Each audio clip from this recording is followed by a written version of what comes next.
안녕하세요. 이은주의 초콜릿 9번째 시간입니다. 오늘도 긍정적인 생각으로 또 긍정적인 행동 많이 하시면서 더 큰 긍정적인 체험 많이 하시는 날 되시길 바라겠습니다.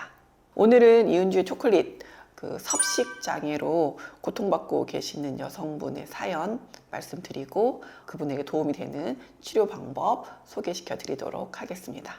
안녕하세요. 서울에 거주 중인 24살 여성입니다. 제가 이은주 원장님에게 사연을 보내게 된 이유는 거식증 때문입니다. 저는 살이 찌는 것이 두렵습니다. 저는 학창시절 비만이어서 놀림도 많이 받고 따돌림도 당했습니다. 살이 찔수록 우울해지고 소심해지는 제 모습이 싫어서 고등학교 졸업과 동시에 헬스장을 다니기 시작했습니다. 90kg 가까이 나가던 제가 현재는 45kg을 유지하고 있습니다. 바디 프로필도 찍었고요. 날씬해지니 사람들이 저에게 호의적으로 대하는 게 너무 좋았습니다. 뭐든지 할 수 있을 것 같은 자신감도 생겼고요. 하지만 살이 찔까 너무 두렵습니다.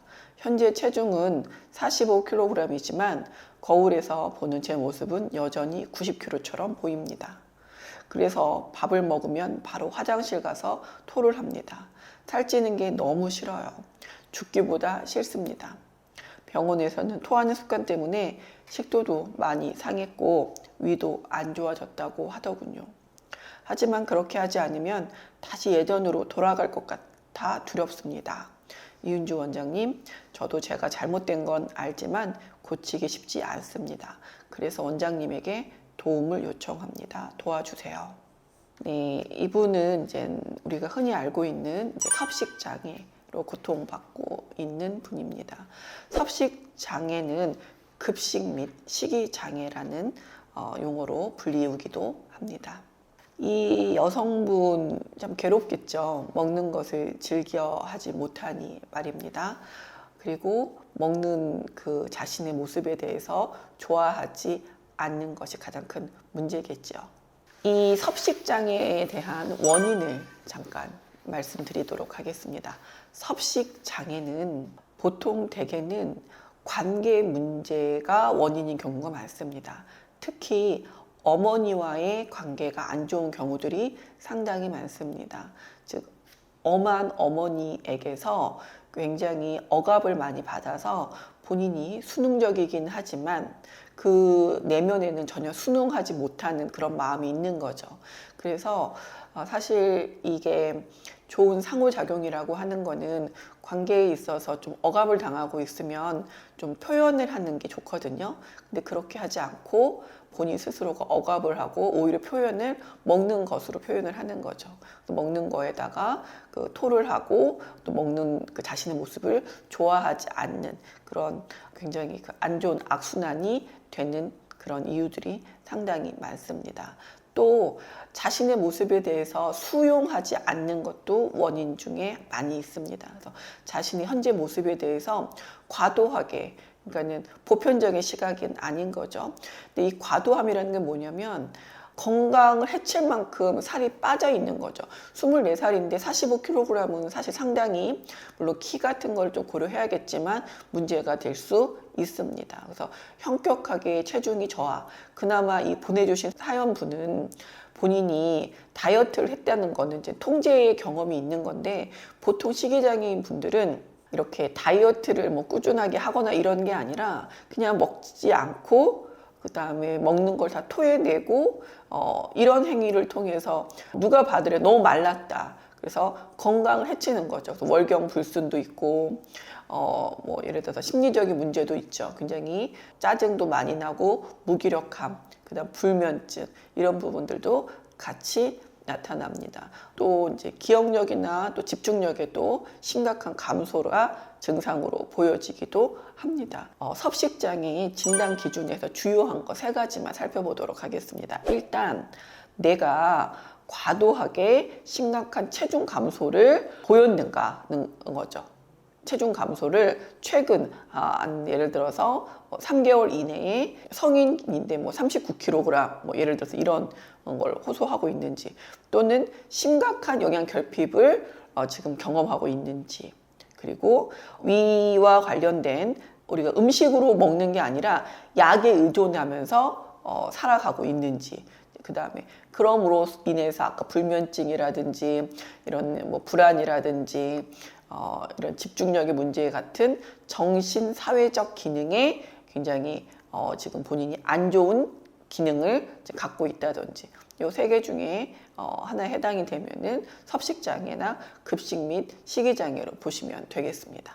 그렇다면 섭식장애의 치료 방법에 대해서 말씀드리도록 하겠습니다. 보통 대개의 경우가 엄마와의 관계 갈등이 있다고 말씀드렸잖아요. 그래서 내가 실제로 섭식장애의 원인이 되는 엄마와의 관계를 어떻게 풀 것이냐, 그리고 이걸 알아차려야 되는 거죠. 뭐냐면 엄마와의 관계 갈등이 먹는 것으로 내가 지금 투사를 하고 있구나, 내가 먹지 않고 그 다음에 내 외모에 대해서 굉장히 과도하게 비합리적으로 평가하고 있구나를 빨리 알아차리는 게 필요합니다. 그러므로 인해서 본인이 이제 객관성을, 자기 객관화를 유지를 해줘야 됩니다. 그래서 이 섭식장애가 가족과의 관계가 있으면 그 관계 갈등을 해결을 하면 사실 섭식장애도 많은 부분 해결이 되어집니다.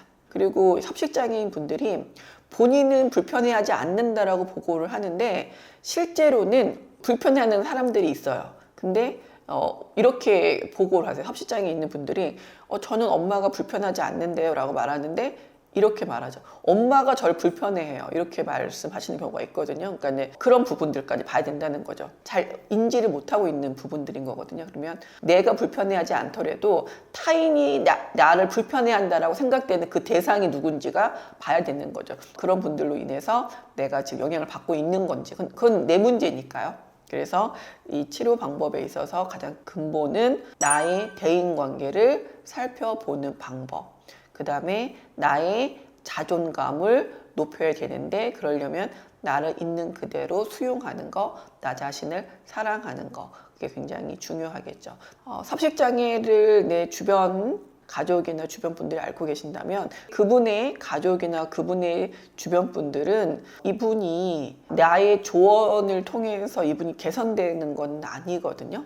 그래서 이분은 따뜻하게 말씀을 해주시는 게 필요하고, 아까도 말씀드렸지만 섭식장애가 있는 분들은 가족과의 관계에 문제가 있을 수 있다고 했잖아요. 그러면 우리 딸이 그렇다. 그러면은 내가 우리 딸한테 그러한 관계 부분에 있어서 우리 딸이 그렇게 지각하고 있는 건 아닌지를 살펴볼 필요가 있다는 거죠. 그러니까는 나 역시도 그 대상자하고의 관계 부분에서 한번 그 관계를 개선할 필요가 있는지를 한번 살펴봐 주시고요.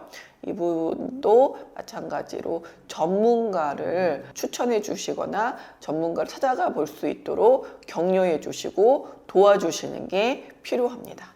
섭식장애로 고통받고 계시는 분들, 특히 여성분들이 좀 그런 고통이 좀 많으신데, 그 섭식장애로 고통받고 계신 분들은 아까 말씀드렸듯이 관계를 개선하고 자존감을 높이면 상당히 많은 부분 개선되어질 수 있다는 것과, 또 우리가 심리치료, 특히 그 중에서도 인지행동 치료를 통해서 내 생각을 좀 바꿔주는 훈련을 지속적으로 받게 된다면 본인들의 삶이 좀 많이 나아질 수 있습니다.